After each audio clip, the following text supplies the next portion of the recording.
Hello, my name is Stephen Giuliano, and it's my pleasure to welcome you to our final Waypoints virtual event, Life at a CCRC.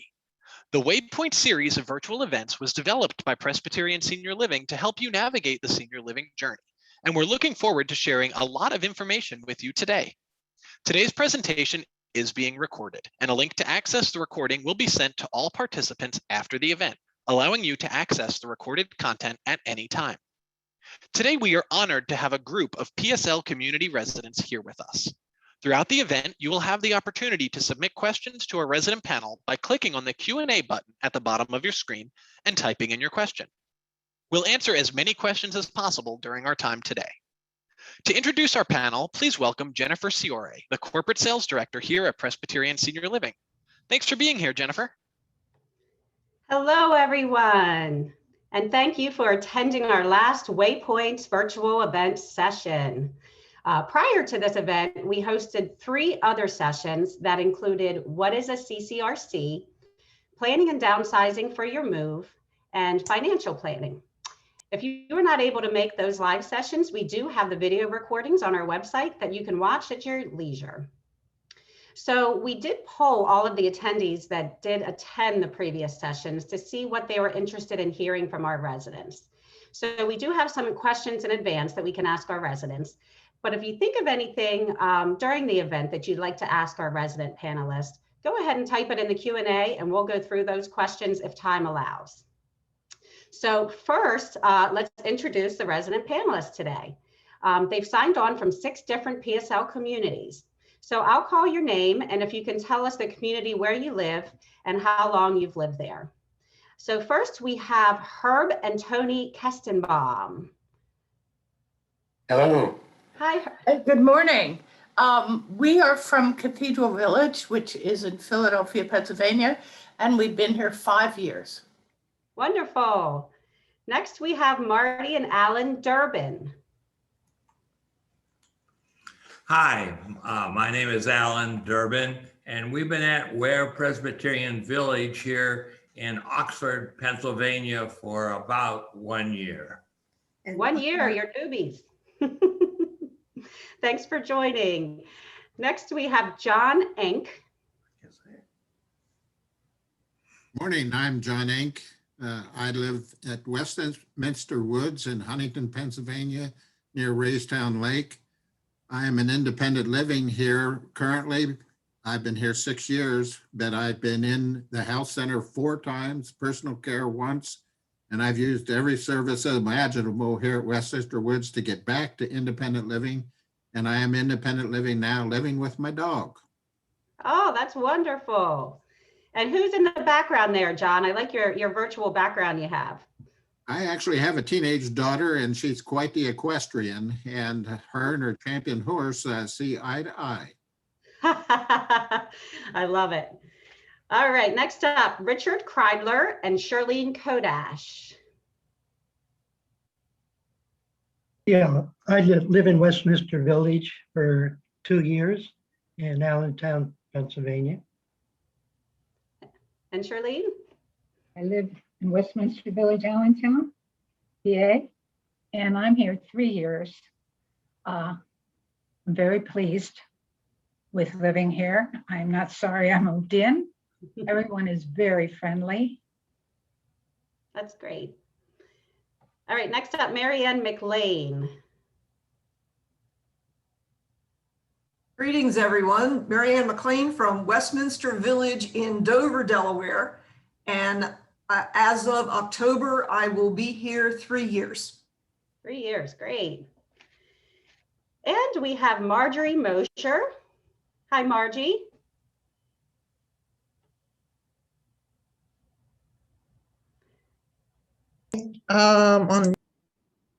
You're on mute right now, Margie. There we go. There Hi, we go. I'm Margie Mosher, and I am at Kirkland Village in Bethlehem, Pennsylvania. I've been here for 4.5 years, and it's the best move I could have made. I just love it here. That's great to hear. Well, I think this will be a good segue into our first question that we have for the resident panelists here. So why don't we get started? I will ask the question, and if you would like to answer, just raise your hand and I'll call on you in the order which you raised your hand. So the first question that we have is, what was your experience with moving or downsizing to one of our communities? I'll go first. Oh, thanks, Marianne. I said that, but I didn't wait for you to say. No, go ahead. You're first. Okay. I moved from a 3-bedroom home that I lived in for 21 years, single, no children. And so the major thing for me was, once I gave myself permission to even think about doing this move, was to get my home. I needed to get it emptied for sale, for not only painting and all that, for the sale. So the downsizing was the thing that was the hardest. I lived with boxes for almost a year and a half, where I had enough energy to pack one room and then I'd get too tired of it. And if there was anything that I had not touched in 2 to 3 years, it either got donated or I gave 1-800-GOT-JUNK more money than I would like to admit. I also took the things that I did pack up, and I had 2 different storage places, 10 by 10 storages. And once the house was completely empty, I still, that was in September, and October was the month that I was going to move. So I needed a place to live. I stayed at an extended stay, 1-bedroom efficiency during September, but that really worked out well. And the thing that I appreciated a lot in the process of getting all the nuts and bolts figured out was, I was pretty sure, because it was a bad selling time, that I was not going to be able to sell my home before I moved in October. And PSL had a program that was going to make that still be possible, that I was going to be able to move even though I didn't have the final deposit that was needed. So I truly appreciated that. Great. And everybody in Dover was wonderful in helping me. Great to hear. I think Marty's up next. We had a very excellent moving experience, very similar to Marianne's, that we had a 4-bedroom house that we needed to downsize. But the best part was we had a deadline. So we signed with PSL happily in December, and our house would be ready for us in May. We had that amount of time to downsize and get packed and ready to go. And it worked so well for us. And we had a great deal of help by salespeople. Doug Wise helped us to get over the small bumps. We moved during the height of COVID. So even where do you get in here and what do we do before we actually moved into our house? And we had a great deal of help from Doug also in choosing the house items, such as flooring, fans, granite, fridge, cabinets, all that sort of thing. So it's really good to have that kind of help. And you customize your home. Right. We should also say, and that was such a joy to have those choices. Mm-hmm. How about you, Tony? Yeah, we had a somewhat different experience, and that is like a lot of you, we'd lived in a home for over 40 years. It was 4 bedrooms, and we had a basement, which is a big mistake. Because what I did every time I wasn't using something, and I said very orderly, pack it up in a box and stick it in the basement. And we kept doing that for years. So once we knew we were going to move, we then had to get rid of things in the basement as well as everybody else in the house. We had to also move a very large piano out of the living room because the house couldn't be sold with the piano crowding the living room. However, we sold our house in 6 weeks or so. And all of a sudden, we were told that we'd be able to move in a couple months. And it turned out not to be the case. This was during the transition between Cathedral Village being freestanding and being part of PSL. And so there were some communication issues, and very nicely, Cathedral Village moved us in early to a temporary apartment, which was the same size as the one we're in. And while they fixed up our apartment, and they actually paid the rent for a couple months while we were settling in. So that was very nice. We also got, at the recommendation of Cathedral Village, an advisor who helped us sort things out, get rid of, this is pre-COVID, so get rid of everything that we didn't want. And that was a huge help. They also did unpack us, not the first time we moved, but the second time when we finally moved to our own apartment. So here we are. From the date we first looked to the time we moved in was like 3-4 months, but it was all packing and unpacking, unpacking twice, sort of. Wow, that was 2 moves. It was nice. There's one other thing I will tell you about downsizing, and that is that we found it easier than some, I think, but one of the things is that we really like living an uncluttered existence. I hadn't realized how much easier it could be. I could see Marty nodding her head. Easier it is to live in a house where there's just a certain number of things and not a lot of clutter. It's really wonderful. Anyone else want to share their experience with moving or downsizing? How about Margie? Yeah, I moved and the building was not built yet. So I kind of chose my apartment through blueprints, which was a little more difficult than I realized, since I can't tell a foot from a yard, I think, from a blueprint. But Stacy Bell came down to my house and we went through all the furniture that I had, and she was able to put them in the rooms so that I really knew what furniture would fit and which wouldn't, which was very nice. I just thought that it was a wonderful help. And it helped so you weren't cluttered, right? Just like Tony said. I'm not cluttered. No, it's wonderful. John, how about you? Well, I came from a small farm before I had some orthopedic surgeries. And I had trouble selling the farm because the market, that once I had a buyer, I had to get out in 2 months. And so the marketing person here, Westminster Woods, referred me to somebody to help me downsize, because I had a 5,000 square foot house that I had to empty, which was plus all the farm equipment.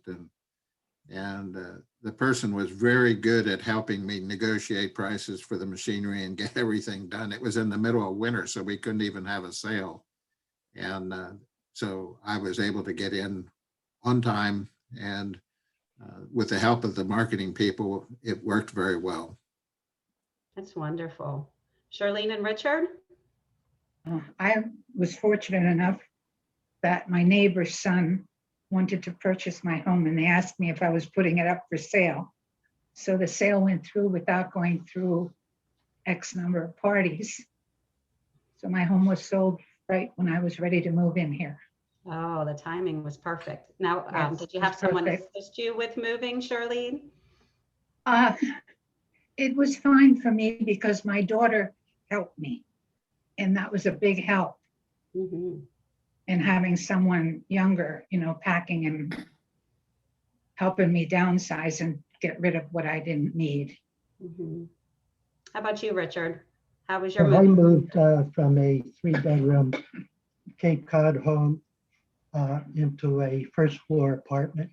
By the way, I lived 45 years in the Cape Cod home before I moved. I lived in the first floor apartment about 2 years, and I found it necessary to move into a continued care retirement community. My daughter made it easy for me. She purchased my apartment so that I could move here at Westminster Village. I'm here about 2 years. Great. Well, it sounds like you all had a good experience moving to the community.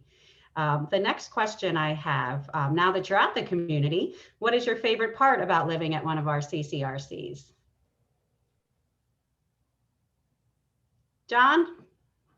Well, I really enjoy the activities. I play a lot of cards. In fact, yesterday in the bridge tournament, I won. So Yay, congratulations. I played bridge, pinochle, hand and foot, racehorse rummy, dominoes. So the activities are very wide ranging, and we had programs that we put together and presented for the community and the residents. And here at the residents, so we have the opportunity to do lectures to provide information about our past so that people can see some of the things that we've done over our lifetime. So that's very, very enlightening to learn what the other residents have done before they got here. And you probably find you have a lot in common as you're hearing. Herb, how about you? I mostly am deeply impressed by the beauty of the place where we live. There's a lot of greenery around, lots and lots of windows in every unit, and the emphasis is on outdoors. I don't mean climbing walls and things like that, but spacious greenery. And we live maybe 75 yards from a major intersection. And once you get into the community, it's as though you're in the middle of a big park, and it's a wonderful experience. We also have lots and lots of activities, so many that we have about 5 dozen activity committees, everything from the group that sets up the Halloween party to other committees that set up trips into the city for art, for music, for theater, and there's an awful lot to do here. Yeah, I would say that, I'm on the music and technology side, so I'm involved in a number of committees, but also singing in a choir when we used to be able to sing or play violin. Because we're so close to the city, we live in the city, but we're not in the center of the city. There's a bus on the corner that we can take in and out of town, in addition to the buses that go to theater and concerts and stuff. We have movies on our television sets, all but about 8 hours a day, 7 days a week. So there are movies all the time, anytime we want them. I don't have time for that, but there are lots of things to do. Herb is head of the library here. I run a technology committee and a bunch of other things, but I've found when I got here, this was one of the nicest neighborhood I'd ever been in my whole life. I moved here and I was happier here than I've been anywhere else I've lived, even though I'm older. We also moved in before we had a physical need to move in. We weren't planning to move in when we did, but we were so impressed by what we saw here that we decided, let's do it now instead of waiting till later when we might not be able to get in to a place we want to be. Yeah, I have to say we rather stunned our salesperson. She came and talked. We were looking at a number of communities. We were going around and we saw this apartment actually. And I'm trailing behind her and I say, well, so what's the process, when you see an apartment you like? And oh, she said, we'll talk about that when the time comes. I said, well, but maybe we'd be interested in moving now. And this is like 3 or 4 years before we really had told her we were planning to move. And we just liked the whole setup. We liked the people. It wasn't just the physical setup, the arboretum setting and stuff. And I think she had to turn around and restart. And so we did move within, as I say, a number of months from that date. When you know, you just had that feeling. Yeah, I don't know. This just felt like a real community. When we got here, we were invited to dinner almost every night for months. And that partly because they hadn't had new people move in a while. But I've never felt part of a community the way I do here. That is so great to hear. How about you, Marty? I just want to emphasize that we moved into a community, but when we moved in, it was the height of COVID last May. So we couldn't go to anyone's house. There's no dining room, no activities. And this went on for the winter. And you would think we weren't meeting people, but we were. You talked to the people on the sidewalk. You talked to everyone that walked their dog. You got to know so many people.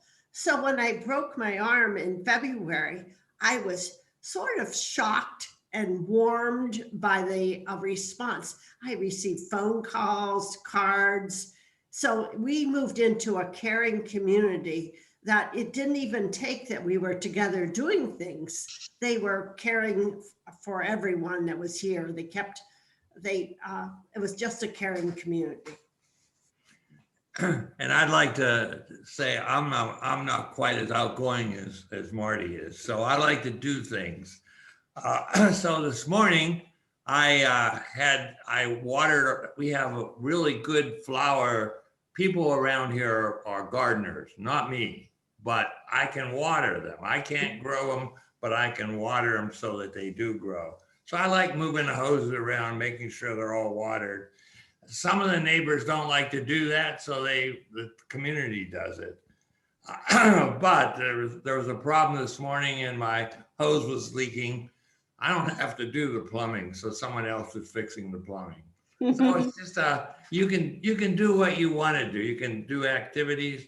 You can do what you can do to help the community, and you can watch movies. Whatever is interesting.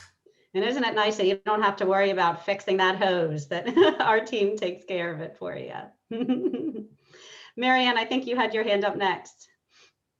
I'm still very, even when I moved here, I'm very, very active still in my professional society, in my parish. And so I investigated a lot of facilities because I wanted to know that if I break my hip, I know where I'm going to be going and who's going to be taking care of me. And this was Westminster Village, Dover was the perfect size for me. And with my being still very, very active outside of Westminster, I didn't really come for the clubs or the committees or activities. I wasn't as much interested at that point, and even now for those kinds of things. And I didn't come here for the company. I didn't come here for the community.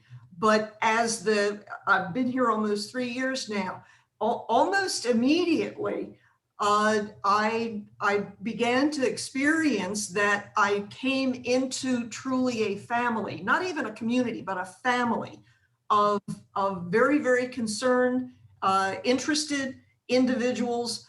And it's happened that I have been either on committees or working with some individuals who have passed. And so I'm experiencing that kind of the part of family and the reality of being in a senior living kind of environment. I have become the computer guru, where if anybody has any problems, even with their cell phone or their whatever, I set up more Zooms here during COVID than I could possibly admit. But it's just been very wonderful. You can be as active as you want. I volunteer in our country store, which is like a little 7-Eleven that we have, and I'm in the choir when we had choir. So it's been absolutely wonderful. And I was able, because my particular apartment was completely gutted when I first saw it, and I was able to customize it for myself with whether it was the lights or shutters or flooring or whatever. So it's been really wonderful. Great. Margie, I think I saw your hand up. Yeah, I was not really looking when I received my son said, look at Westminster Village. He lives in the area. And the next day I got an invitation from marketing. So I thought, well, I'll go up and look at it. And I was so impressed the minute I walked through the door with just the friendliness of everybody, not just the staff, but all the staff and all the residents. And everybody was smiling and everybody was talking to one another, saying hello to everybody. So I just sort of kept coming back. And then I realized one time that the new apartments were selling very rapidly. So I thought I better get my name on the list. And I was not intending. I actually bought the apartment about 8 months after my husband died, and I knew I wasn't supposed to do anything for a year, but it was a great decision. And the friendliness is I always say it's the people, really. But second was the gym and the pool. I mean, they're beautiful, and I use those too. So I can't, I just love it here. Oh, that's great to hear. Shirlene, did you want to share? Well, I found it that I made a lot of new friends, and it's sincere friendship. And on Saturday evenings, we'd all get together. There's quite a few of us, and we play a game together and have a lot of laughs and fun doing it. And I think this is great when everybody is interacting and conversation and laughing together. I enjoy that. How about you, Richard? Yeah, one of the reasons I moved here is because I needed a place for my wife. She needed skilled nursing care, and this was a place that she could get that kind of care. And I could also live here in the independent living community. So even though we're separated, we're under one building, and it's very convenient for me to visit her. To stay engaged, we have a lot of social activities. We have Monday movie night. We play movies for the community people here. Friday, we have what they call Friendly Fridays. We can open our door and go out and meet our neighbors who are on our same floor and have a great old time drinking wine and having a party time. So it's a great place to be, and I'm well satisfied here. I can't think of anywhere else I would rather be. That's so great to hear. Thank you all for sharing your favorite things that you do with the community and why you're so happy that you're there. So I have a more serious question, and I think Marty and Alan touched on this a little bit since they made the move during COVID. But how do you all feel about living at a CCRC during the height of the COVID pandemic? How do you think our organization did throughout COVID? Herb, I saw your hand up first, and then Margie's on deck. We were very pleased to be here, felt very secure, and the regulations that were imposed upon us were done so very carefully with an understanding of what our needs were. When it came time for the vaccines, it was a no-brainer, and just about 99% of the people, of the residents, got the vaccines, and there was never a question of when they would be available or where you had to go to get them. The inoculations took place here on campus, and it was for all the other people out there in the scary big world who were wondering, how am I going to get vaccinated? That was all taken care of here. Yeah, we had 3 meals a day delivered to us. The biggest problem was storing leftovers in the refrigerator.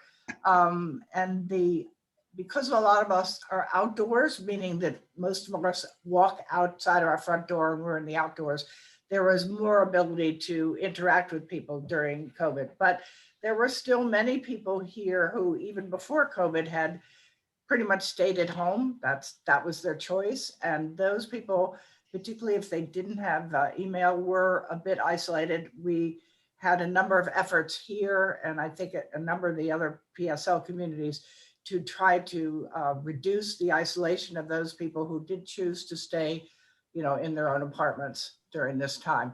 I think they did the very best they could. I think we had pretty low rate, speaking of which, so we shut our nursing home before any other nursing home in the state of Pennsylvania. So maybe it's our CEO is a nurse, but whatever it was, and everybody really, the other thing was it drew the staff and the residents together.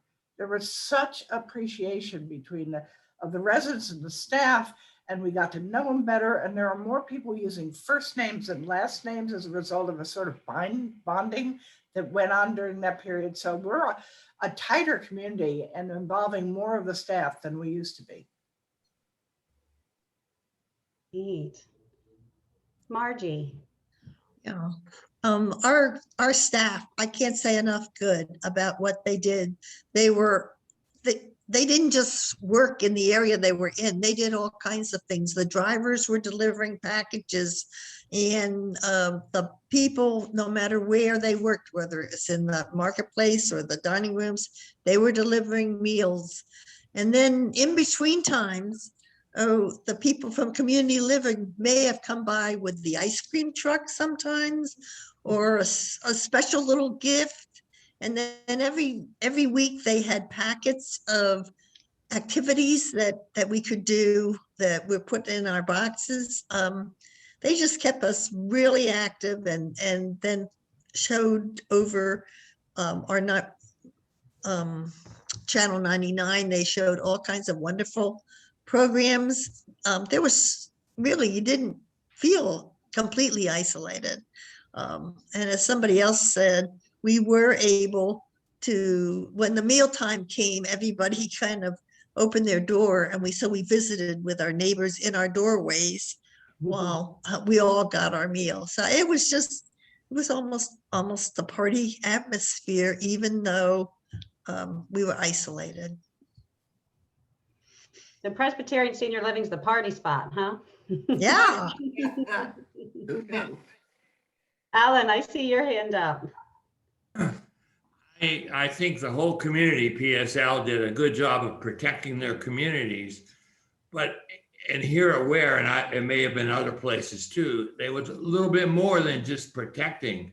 They had such an isolated place for COVID people that they actually brought in people on the outside who were suffering from COVID because they had a place, a bed for them.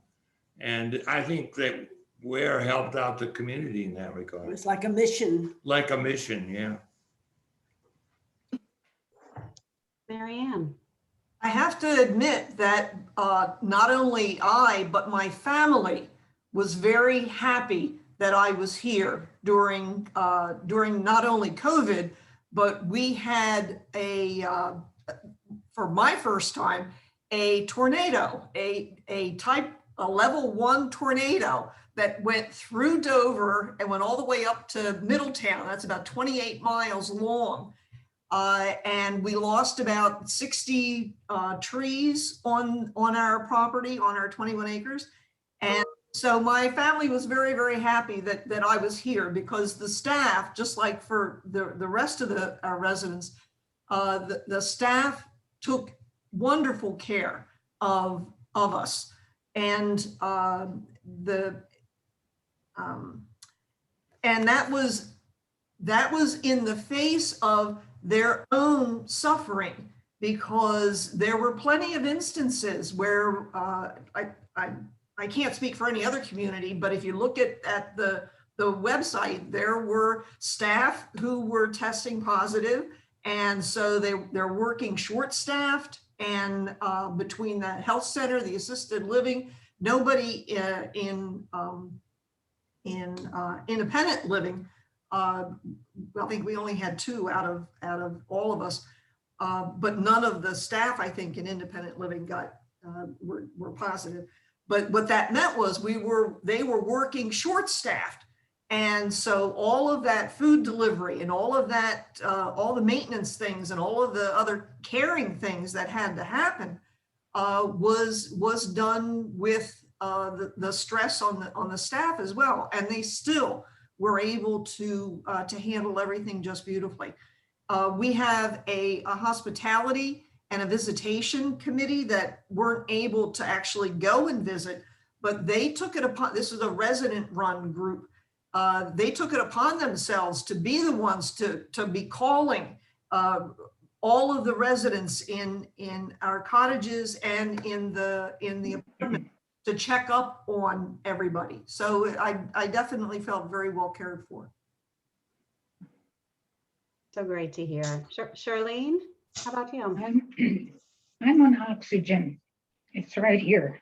And they did very well during the COVID quarantine with me on oxygen because I'm on 24/7. Right now, I'm not moving. I'm very quiet, so I can take it off and I'm all right. That's why I have it off, but it's right alongside of me here. But they did an excellent job. As far as bringing our meals, the same thing that woman just said. All the workers, the staff were excellent at taking care of all of us.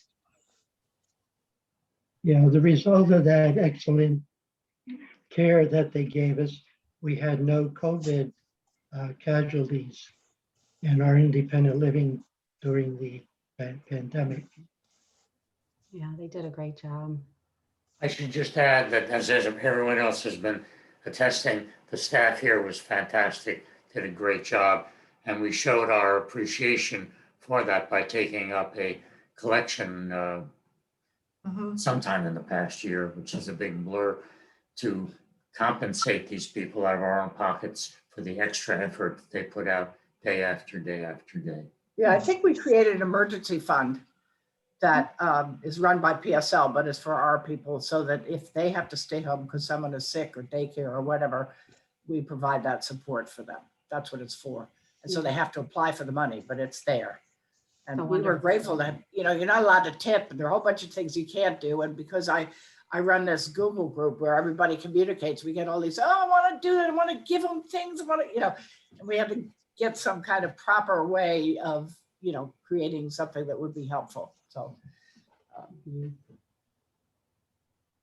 I add something? Herb and I both, I got sick. I got lung cancer and I had surgery and I ended up having a complication.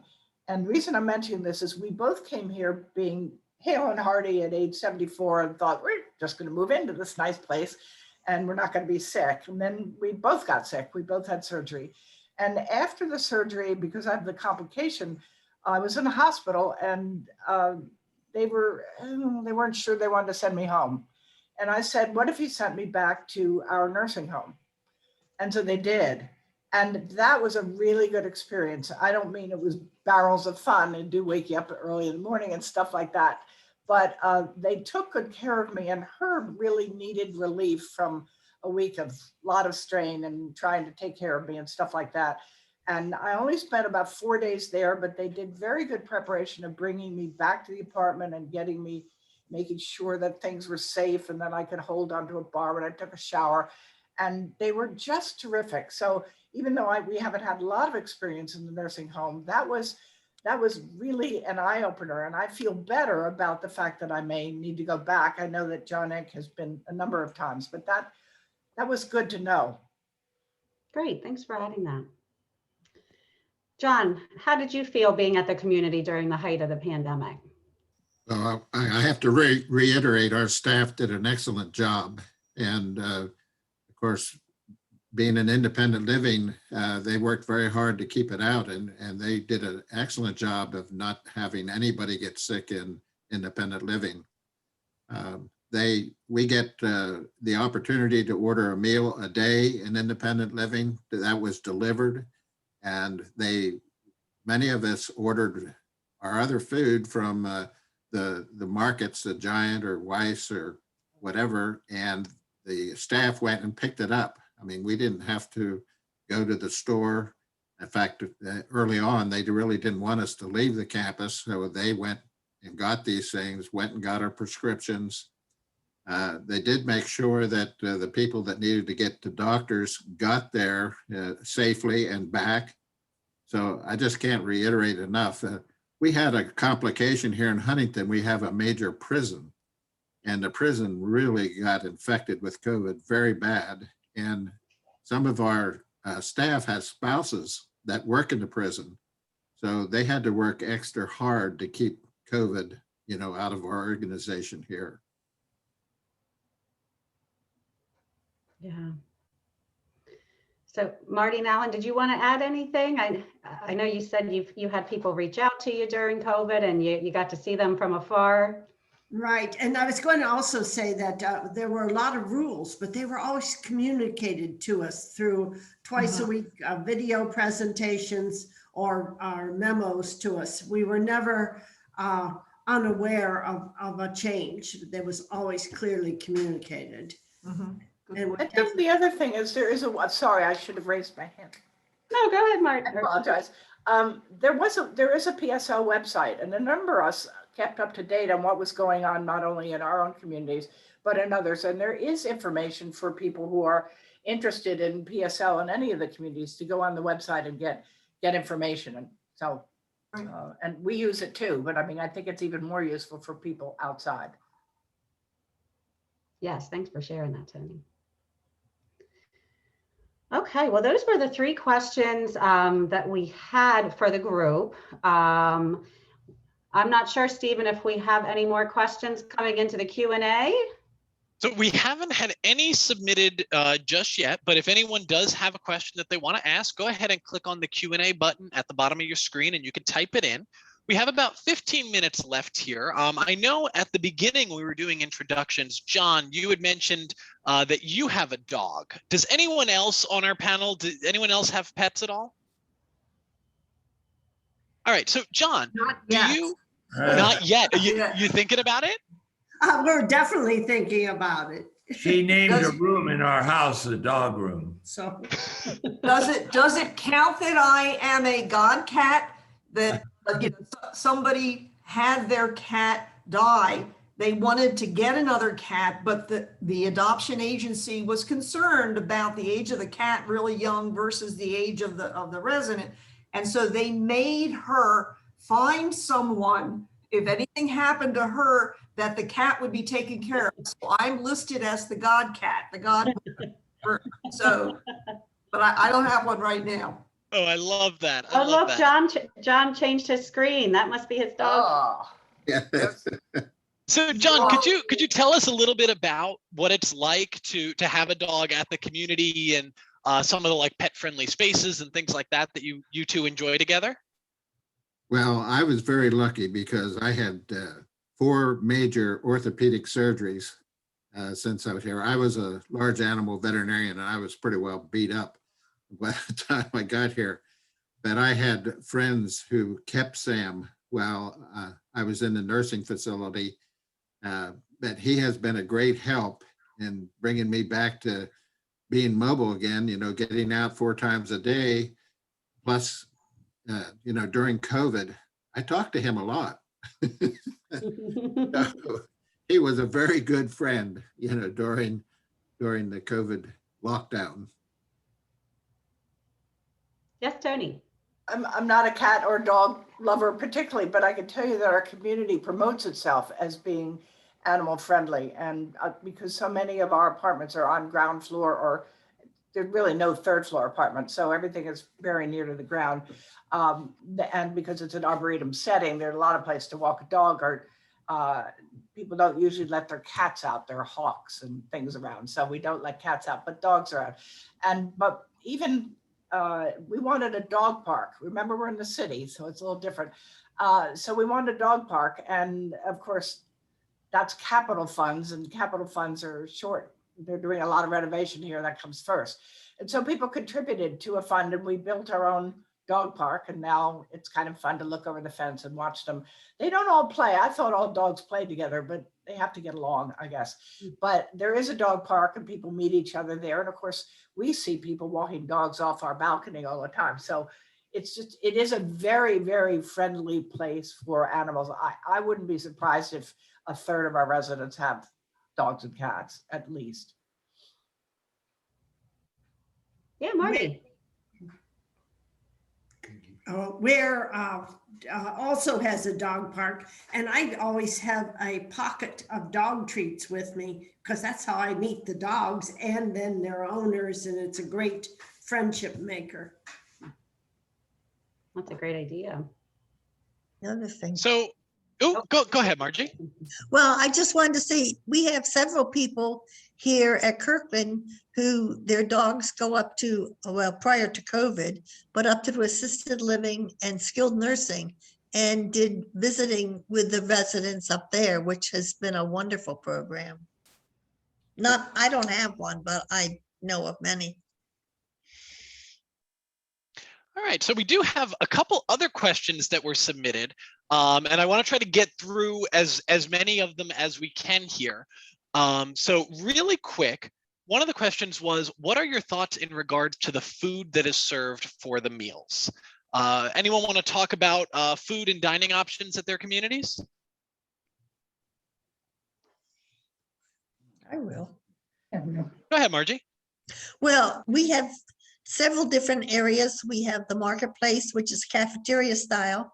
We have the skylight, which is more of a what we call the pub. And then we also have the formal dining room.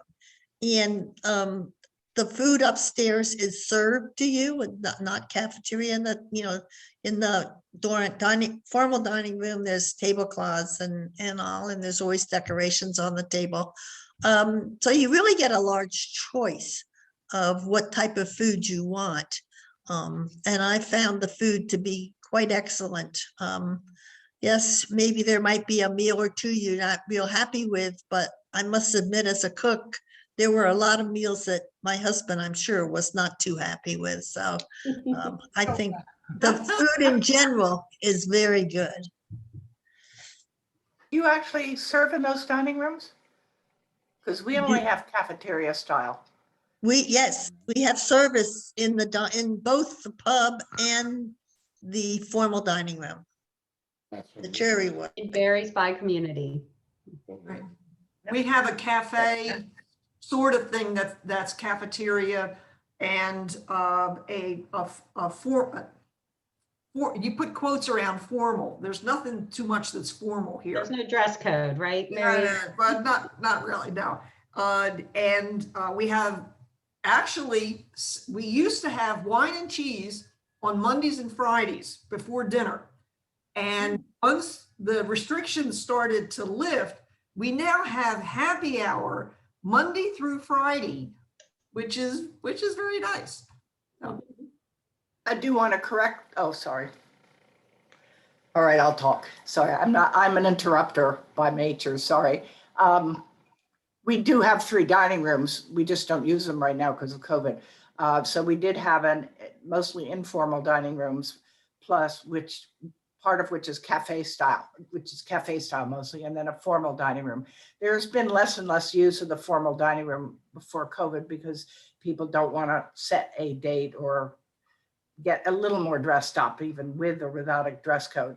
So, and the food varied between one and the other. We were in a period of transition when COVID came along. So there will probably be a change. Right now, we do get one day a week.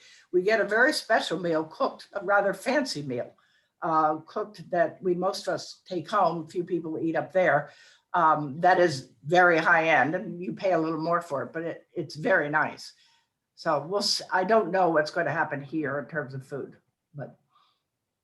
Marty? We always have 2 chef specials on the menu, but there is a quite extensive also available options. So if you aren't thrilled with the chef specials, that there are some of the good standard steak and chicken and salmon, other hamburgers, other good choices always available, served in the same dining room with the people that are having the suggested meals for that day. One other comment. We have a pub as well that serves liquor 5 days a week, did before COVID, and a pub food. So you could eat a lighter dinner there as well. Used to be 6 days a week, but it's now 5. Or was Great, 5. thank you. Thank you all so much for chiming in on that. As you can hear, of course, the dining options and the variety, of course, is going to vary from community to community, but it's definitely something that you all have an opportunity to check out as you're visiting the communities and kind of making your selection. So definitely make sure you're asking those questions. Definitely an important part of living at the community. according to me, it's one of the most important parts of living at the community. So we have about 8 minutes left here. One of the last questions that we'll probably have time for is speaking about diversity. So can anyone speak about diversity throughout the PSL communities? Also, can you speak on younger retirees moving in early, someone perhaps in their upper 60s? Again, this is going to vary from community to community and what the experiences are, but PSL does have wide-reaching diversity initiatives at all of the communities. But can some of you speak to how those initiatives are really put into play at your individual communities?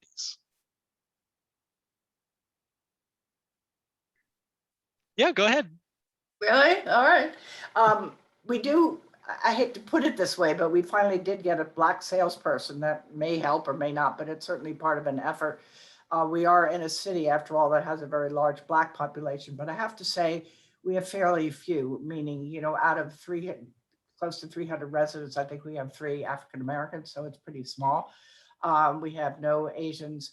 We have religiously, there's a wide variety of people here. It is not a particularly religious community, even though it's called Cathedral Village. So there's a mix of people who don't, you know, are non-believers or non-participants, as well as people who are serious members of their churches and that kind of stuff. There's variety there. There's also a significant gay population. This is a city with a good-sized gay population. And that's very recognized and very nice for, at least for everybody that I know. So we would like to have more variety when it comes to color in particular. And the community wants it. And there are some efforts done among community members to broaden the reach. But there is certainly, there is a reach into those communities. The problem is, to some extent, they take care of their own to some extent. And so we're not getting so many here. Yes, Marty. Yeah, Marty. I would say that Ware is very open to a diverse population, although because of where they're located, they aren't drawing as many. But I wanted to address the younger retirees.